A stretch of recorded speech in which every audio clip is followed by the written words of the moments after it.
Vincent Gesser, on vous connaît bien sur Média 1, vous intervenez souvent bien sûr sur la Tunisie. Alors ces derniers mois, vous avez beaucoup commenté sur notre antenne ce statu quo politique, ce blocage en Tunisie, dans le pays qui d'ailleurs a eu des répercussions terribles sur la situation sanitaire. Ma première question, elle vous concerne Vincent Gesser. Avez-vous été surpris entre guillemets par ce coup d'éclat dimanche soir de Kais Saied ? J'ai envie de dire qu'on est toujours surpris par un coup de force que par un coup d'éclat, mais si je l'analyse objectivement, sociologiquement parlant, non, c'est une demi-surprise. Il y avait effectivement un rapport de force dont certains avaient prévu qu'il y aurait cette issue, c'est-à-dire d'un coup de force du président de la République pour reprendre le pouvoir exécutif ou tout le pouvoir exécutif. Donc non, je dirais pour vous répondre de manière précise, ce n'est qu'une demi-surprise. Alors, une demi-surprise pour vous, un coup de politique, un coup de poker politique pour sauver la Tunisie. Voilà ce qu'a dit Kais Saied. Alors, depuis 3 jours, le président tunisien consulte, réfléchit, on va dire qu'il rassure. Il est à la manœuvre en ce moment. Il travaille à la composition d'un nouveau gouvernement. Il doit aussi donner le nom d'un nouveau Premier ministre. Pendant ce temps-là, le parti Ennahda, évidemment, après le sitting, ça c'était lundi devant le Parlement, le parti Ennahda hier a appelé au dialogue national et propose des élections anticipées. Sur quoi ça peut déboucher à ce moment-là ? Écoutez, oui, on voit bien que... D'abord, je vais vous dire une chose. Il faut dire que sur ce coup politique, je crois qu'il y a 2 temporalités. Il y a une temporalité de court terme, ça il faut bien la préciser. Le président veut mettre pression sur les partis politiques, sur le Parlement, pour imposer quelque part ses vues présidentielles, c'est-à-dire ses politiques et ses ministres. Et puis, il y a une vision plutôt de long terme qui est d'engager une réorientation du régime et qui pourrait aller vers une nouvelle constitution d'une 3e République tunisienne qui serait beaucoup plus présidentialisée, personnalisée. Alors, de quoi il faut s'attendre ? C'est clair qu'aujourd'hui, le parti Ennahda qui est le plus menacé, il est menacé parce qu'il est sorti du Parlement, ou du moins il est sorti provisoirement du Parlement. Il est aussi menacé parce qu'il a peur même d'aller vers une interdiction. Du coup, il fait une offre de service, il fait une offre de dialogue. On va voir si le président va la saisir ou pas. En tout cas, à mon avis, il paraît très difficile qu'il ne la saisisse pas. Et on l'abordera, je crois, tout à l'heure, probablement sous pression internationale. La pression internationale est énorme, notamment du côté des pays occidentaux, qui oblige ce président au moins à négocier avec les principaux partis du Parlement, et notamment cette majorité islamo-conservatrice incarné par Ennahda. Alors, d'une certaine façon, Ennahda se sent menacé, évidemment, c'est ce que vous disiez, donc c'est une main tendue. La Tunisie, on le sait, Kais Saied n'a pas de baguette magique pour cette pauvre Tunisie qui va très mal socialement, on l'a dit, économiquement, c'est un pays fragile.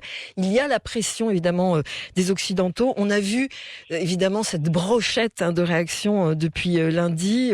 Union européenne, la France, les États-Unis, l'Union africaine aussi, la communauté internationale s'inquiète globalement. Alors, je vais le mettre en gros, pour le bon fonctionnement des institutions, respect de la démocratie. Elle a aussi peur de certaines violences qui pourraient arriver.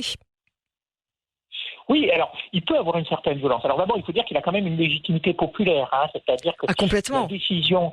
Oui, alors, la décision, l'article 80 qu'il a utilisé est totalement inconstitutionnel. Je ne rentrerai pas dans les détails, mais il fallait qu'il consulte le président du Parlement, le chef de gouvernement, il fallait qu'il y ait une cour constitutionnelle. Toutes ces conditions ne sont pas réunies, donc il s'agit d'une utilisation anticonstitutionnelle d'un article de la Constitution. En revanche, il peut se valoir d'une légitimité populaire. D'où la difficulté pour, entre guillemets, le camp démocratique divisé, fragmenté, libéraux, conservateurs, islamistes, de se mobiliser et même d'aller dans la rue pour appeler à la défense des libertés publiques, car ils savent qu'en face, il peut y avoir des contre-manifestations, sans parler effectivement du soutien des forces de l'ordre et de l'armée au chef de l'État. Donc on est dans une situation tendue, mais dont les acteurs de la tension ne sont pas redescendus dans la rue. Vous voyez ce que je veux dire ? C'est-à-dire que les Nahdaouis ne veulent pas descendre dans la rue, les démocrates, Ligue des droits de l'homme, Ordre des avocats ne sont pas descendus dans la rue pour réclamer la protection des libertés constitutionnelles. Tout se joue par texte, tout se joue par communiqué, tout se joue par réseaux sociaux. Donc finalement, oui, situation de tension, d'inquiétude, d'incertitude, mais qui n'est pas encore visible dans la rue, et il faut espérer qu'elle ne le soit pas. Alors, on va essayer de dire que Kais Saied doit rassurer maintenant, montrer au monde qu'il a pris une bonne décision. Les Tunisiens, justement, on parlait de la rue lundi, c'était très tendu devant le Parlement. Il y avait les anti, les pros Kais Saied. On a tous vu les titres des journaux. Est-ce que c'est un coup d'éclat, un coup d'État ? Le champ démocratique tunisien est-il menacé ? Les Tunisiens eux-mêmes sont partagés par rapport à cela. Oui, je crois qu'il y a, vous savez, il est très difficile, on ne va pas être schématique, je ne vais pas vous dire il y a tel camp, mais en gros, il y a trois types de positions. Il y a ceux qui sont clairement pour une reprise en main autoritaire de la Tunisie. Pas forcément nostalgique du bénalisme, mais qui disent qu'il faut un État fort, un président fort, un exécutif fort. Ils sont minoritaires, mais ils sont derrière le président. Et puis il y a ceux qui, assez surprenants, ont plutôt défendu la démocratie et la révolution, mais qui considèrent que c'est trop, que les partis ont fait n'importe quoi, que les islamistes ont fait n'importe quoi, que leurs alliés libéraux du cœur de la Tunisie ont fait n'importe quoi, et qu'il faut donc au moins une reprise en main provisoire. En gros, faire de l'autoritarisme sur quelques semaines pour revenir à une démocratie stable. Et puis il y a ceux qui sont inquiets parce qu'ils considèrent que c'est peut-être le début d'un processus autoritaire, d'un retour à un régime très fortement personnalisé et présidentiel. Et dans ces gens inquiets qui sont peu présents dans la rue, vous avez effectivement des islamistes qui sont inquiets pour leur survie, si je puis dire, mais vous avez aussi des grands intellectuels constitutionnalistes, plutôt libéraux, anti-islamistes, comme par exemple Yad Ben Achour, qui a été un peu le garant de la constitution tunisienne. C'est lui qui a été président des différentes institutions de transition et qui, lui, est véritablement inquiet. Le premier à parler de coup d'État, c'est pas les islamistes, c'est un grand intellectuel constitutionnaliste qui est Yad Ben Achour. Donc vous voyez, mais ce camp, je dirais, des démocrates inquiets est quand même très divisé, très fragmenté. C'est pour ça qu'il ne pèse pas très lourd aujourd'hui dans la balance politique. Alors, quand même, Kais Saied s'est emparé de ce fameux article 80, qu'il a beaucoup bousculé, l'interrogation était aussi à la une de pas mal de journaux aussi. Le champ démocratique tunisien est-il menacé ? Écoutez, ça dépend ce qu'on entend par démocratie. Toute nouvelle démocratie tunisienne, fragile en tout cas. Ce que je peux dire, c'est que la vision enchantée, la vision un peu romantique qui était le pluripartisme, le multipartisme, un parlement actif, etc., est menacée. C'est clair qu'aujourd'hui, on n'est plus dans l'attente d'une...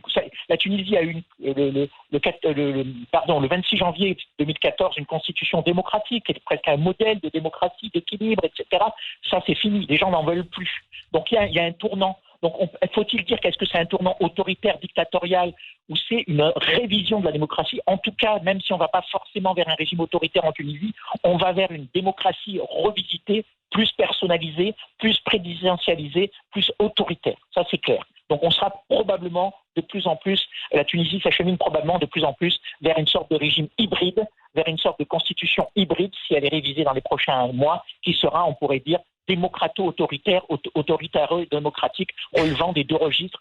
C'est hybride, mais c'est paradoxal, mais c'est probablement la réalité qui se dessine aujourd'hui en Tunisie. Un dernier mot, Vincent Gesser, est-ce que vous pensez qu'Kais Saied va nommer un Premier ministre très très vite, là, d'ici la fin de la semaine ? Il sera obligé, parce que là, c'est là où la pression occidentale va jouer. C'est-à-dire que la pression occidentale, notamment américaine, c'est celle qui compte le plus. Limite, la France, elle ne compte que pour moitié.